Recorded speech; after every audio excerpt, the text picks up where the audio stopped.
From bench to close up. Welcome back to our YouTube channel, Music World Music. So yun na nga guys, talaga hindi na maawat ang sunod-sunod na blessings na dumadating talaga, especially kay Ken and SB19. Diba? Katatapos lang ng bench, tapos ito naman yung close up. So gagawa natin yan ng konting review and hindi pwedeng hindi ako mag-comment kasi talagang dama ko yung fever ng grabe bugso ng kasikatan ni Ken. And katatapos lang guys nung kanilang ginawang I think parang mini promotional show ng close up sa isang mall dyan sa Manila. And syempre nag-perform syempre si Ken kasi siya yung kinuwang kumanta ng official theme ng ginawang commercial nila, Donnie Pangilinan and yung kalabing, di ba? Sabi ko nga, bakit hindi na lang talaga si Ken talaga sinolo na lang ni Ken yung pag-endorse ng close-up, di ba? Why not? Kaya pala lately, napansin ko kasi lately, ewan ko lang kung napansin nyo din, yung kasagsagan ng bench commercial nila, di ba? Napansin ngipin ni Ken talagang parang may bago talaga. I think parang in-enhance niya talaga yung ngipin niya. Napansin ko lang talaga maganda yung ngipin niya ni Ken. And yun.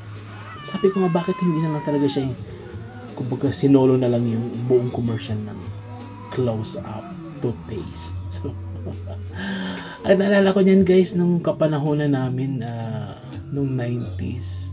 Ay hindi naman early 2000 ata yung kumantang Freestyle. And then sinundan pa yan guys ni Samuel B. Kung hindi ko nagkakamali.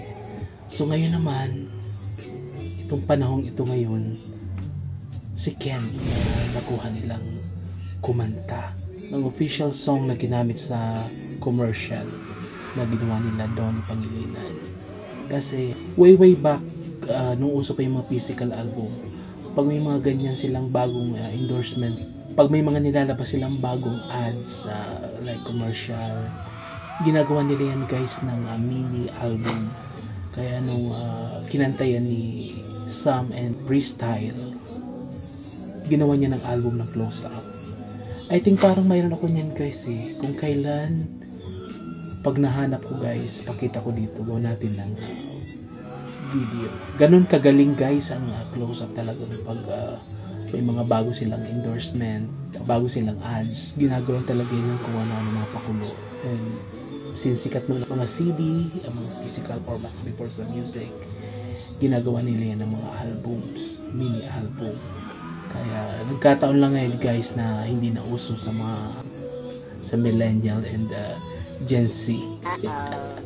Hindi na uso yung mga physical albums, kaya syempre pupuntahin nyo guys iTunes, Spotify para mapakinggan yung ginawa ni Ken na song para sa ads ng close up. So hanggang doon na lang talaga guys yung music ngayon.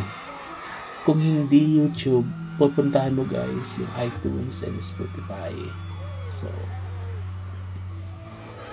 kakasad. So supportan na lang natin si Ken Philip sa kanyang nilabas na bagong single, yung ang ginawa niya para sa close up na napakaganda din talaga. And yan, i-perform niya dito sa isa sa mga mall na kasama yung Don Bell, diba?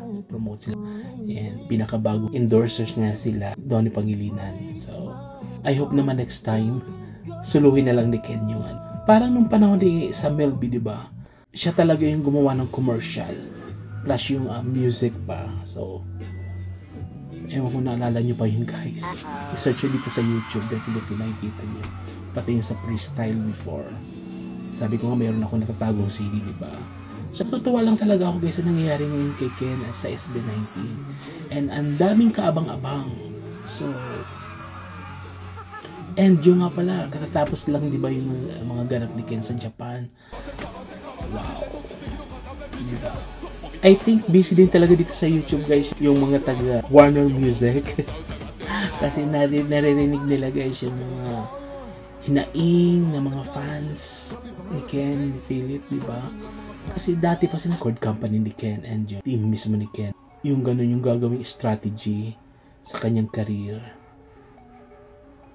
Hindi malayong makipagsabayan si Ken dyan sa Japan, sa mga big artist dyan. Yung ginagawa ngayon strategy marketing sa career talaga ni Ken, ituloy-tuloy lang. Kumaga, hindi maghinto hanggang sa talagang makuha ni Ken yung audience dyan sa Japan. Diba? So, nakakatuwa na ganito yung nangyayari sa kanya. Tapos kaliwaan, diba? Dito naman sa Pinas, mayroon naman siyang mga endorsement. Sobrang daming blessings para kay Ken. Sabi ko nga, hindi ako pwedeng hindi ngayon gumawa ng video para kay Ken. Kasi nga, hindi ko pwedeng palagpasin talaga itong nangyayari sa kanya ito. Itong mga blessings na nakikita natin. Diba? And yung career niya sa Japan, tuloy-tuloy lang. So, yun guys. And basta, huwag lang hihinto. Support lang ng support kay Ken guys. And tulungan natin si Ken na maabot pa yung iba niya pang gustong abutin. International career, diba? And pinaka-ultimate goal ni Ken, diba? Ng SB19. So, without fans, wala, hindi mangyayari. Kaya dapat tuloy-tuloy lang ang ating support sa kanila, especially kay Ken. Sabi ko nga, ever since, very vocal ako na si Ken talaga yung bias ko sa SB19. So, ngayon, ang dami niyang ganap. So, gagawa talaga ako ng kahit konting video para sa kanya. So, ito guys ay para sa mga avid fans ni Ken at ng SB19. And, nakakatawa. Sana tuloy-tuloy yung blessings ni God para sa kanila. Especially kay Ken. Kasi naman, ikaw mapili ka ng close-up. Wow! Level up. Ang daming mga... Sino pa ba mga big artists ang naging endorser ng toothpaste brand na close-up? Kung hindi ako nagkakamali noong early 90s, parang si pakorek na lang ako guys ha, si Gino Padilla, kasama niya si Tina Turner. Tama ba? O parang yung gumawa sila ng song para sa close-up. Toothpaste na close-up. Pa-correct na lang, pa-comment na lang guys. Tapos ngayon, sa panahon natin ngayon, si Ken yung pinakanta ng official song para sa ads. Diba? Ayop lang talaga guys, uso pa yung mga physical album yung mga CD. Kasi kung nagkataon na hit na hit pa yung physical album dito sa Pinas, naku po, pila siguro sa Astro Plus or sa Odyssey yung mga fans ni Ken. Tayo mga fans niya para mag-purchase ng CD yung ilalabas ng close-up. I think, saan ko kaya yung naitago yung CD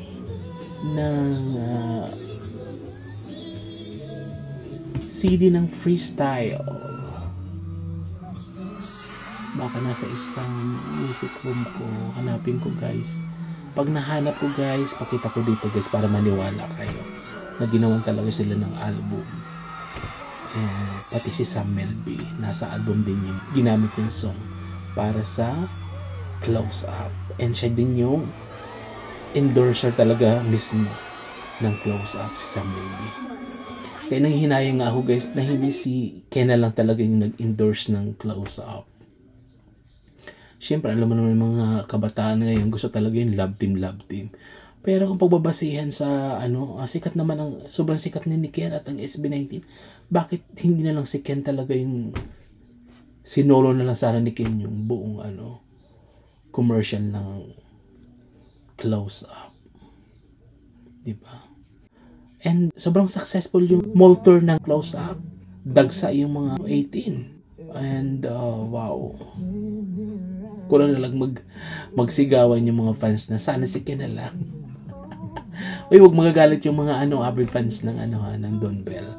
Pero gusto ko sabihin, since commercial is parating may music, sana lang din si Ken na lang, di ba? So baka sa next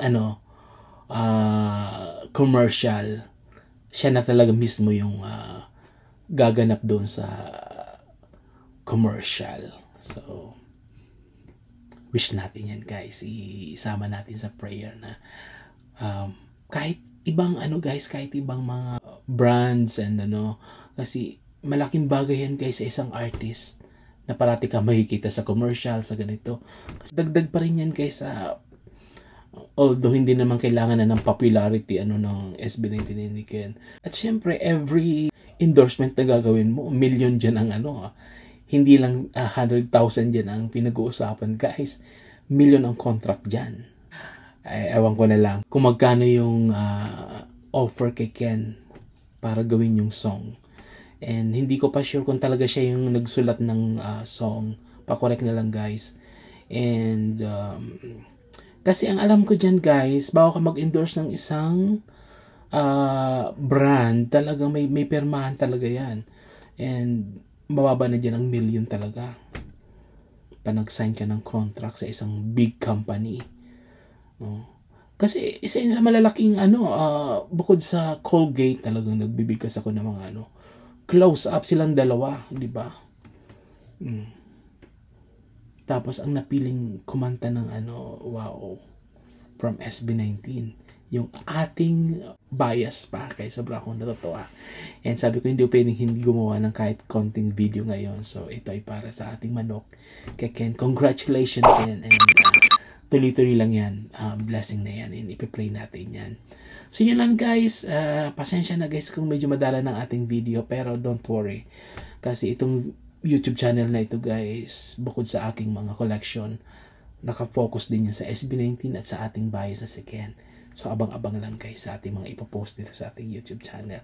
So thank you for watching guys. Yung mga hindi pa nakakapag-subscribe, pa-subscribe naman guys, and yung mga nag-unsubscribe, pa-subscribe na ulit. And napansin ko lang, ewan ba?